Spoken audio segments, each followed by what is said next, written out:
সমগ্ৰ বিশ্ব বৰ্তমান মহামাৰীৰ কবলত।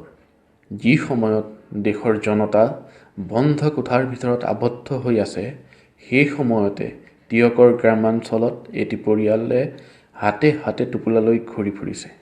কিন্তু কোন এই পৰিয়ালটি?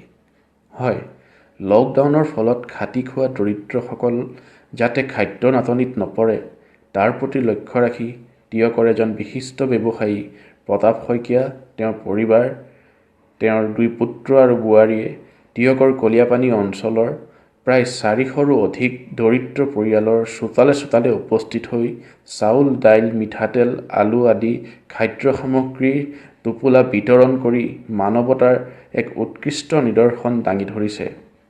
লগতে লকডাউনৰ এই সময়ছোৱাত সকলো ৰাইজকে ঘৰৰ ভিতৰত সোমাই থাকি মাৰাত্মক কৰোনাৰ বিৰুদ্ধে যুঁজিবলৈ আহ্বান জনাইছে শইকীয়াৰ বৰপুত্ৰ অবিনাশ শইকীয়াই। মানৱ জাতিৰ এই দুৰ্যোগৰ সময়ত শইকীয়া পৰিয়ালৰ এই মহানুভতাক এতিয়া সকলোৱে একেমুখে প্ৰশংসা কৰিছে।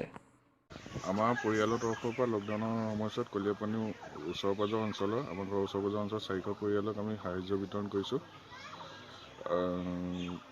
লকডাউনৰ সময়ছোৱাত কোনো যাতে বাহিৰলৈ ওলাই নাহে, তেওঁলোক চব ঘৰতে থাকে আৰু সাহায্য বিতৰণ আমি ঘৰে ঘৰে গৈ বিতৰণ কৰিছোঁ।